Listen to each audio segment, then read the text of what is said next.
First, I want to thank Prime Minister Modi for bringing us together. The energy and ambition in this room and across India are incredible. I've been spending the last few days meeting with Indian builders and enterprises, and the energy to build together here is palpable, unlike anywhere else. This is the fourth AI summit we've held since the tradition was initiated at Bletchley Park back in 2023, which I still remember. And in those 2.5 years, the advances in the technology have been absolutely staggering. Along with those, the advances in the commercial applications and the societal and ethical questions around the technology have only grown more urgent. My fundamental view is that AI has been on an exponential for the last 10 years, and as part of a sort of Moore's law for intelligence, and that we are now well advanced on that curve, and there are only a small number of years for AI models surpassing the cognitive capabilities of most humans for most things. We're increasingly close to what I've called a country of geniuses in a data center, a set of AI agents that are more capable than most humans at most things and can coordinate at superhuman speed. That level of capability is something the world has never seen before and brings a very wide range of both opportunities and concerns for humanity. On the positive side, we have the potential to cure diseases that have been incurable for thousands of years, to radically improve human health, and to lift billions out of poverty, including the global south, and create a better world for everyone. On the side of risks, I'm concerned about the autonomous behavior of AI models, their potential for misuse by individuals and governments, and their potential for economic displacement. India has an absolutely central role to play in these questions and challenges, both on the side of the opportunities and on the side of the risks. As a sign of our commitment, we just this week opened an office in Bengaluru and hired Irina Ghosh, who has spent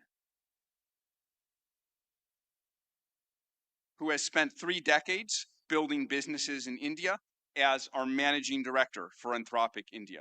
We've also announced partnerships with major Indian enterprises this week, including Infosys and others.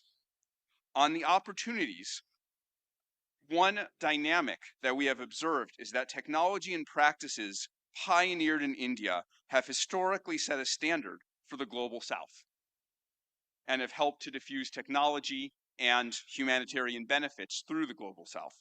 We're therefore we have been partnering with for several months, nonprofits such as the XStep Foundation, Pratham, and Central Square Foundation to use our models to advance digital infrastructure, education, agricultural efficiency, and health, in the hopes of spreading AI's benefits across the global south, starting with India and diffusing out to the rest of the global south.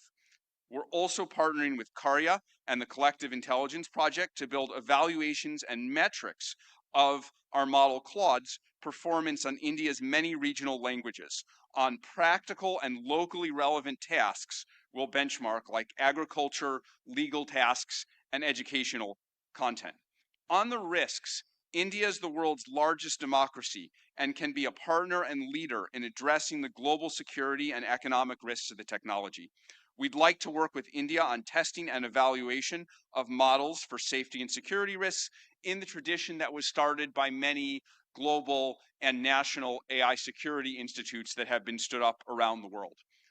Even more, we see a particularly strong opportunity to work with India on studying the economic questions as part of the New Delhi Frontier AI Impact Commitments, which we're excited to join.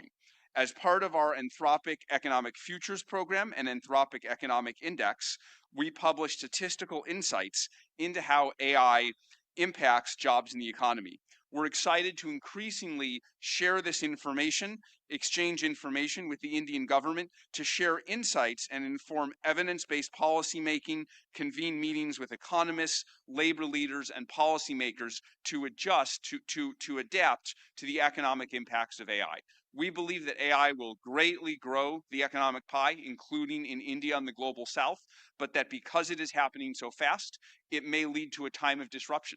And we need to work together between companies and the government to better manage that time of disruption and bring better prosperity smoothly to all.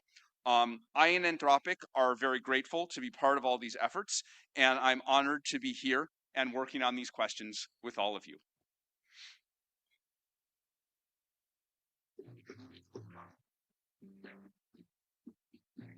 Thank you, Mr. Dario Amodei, for that illuminating address.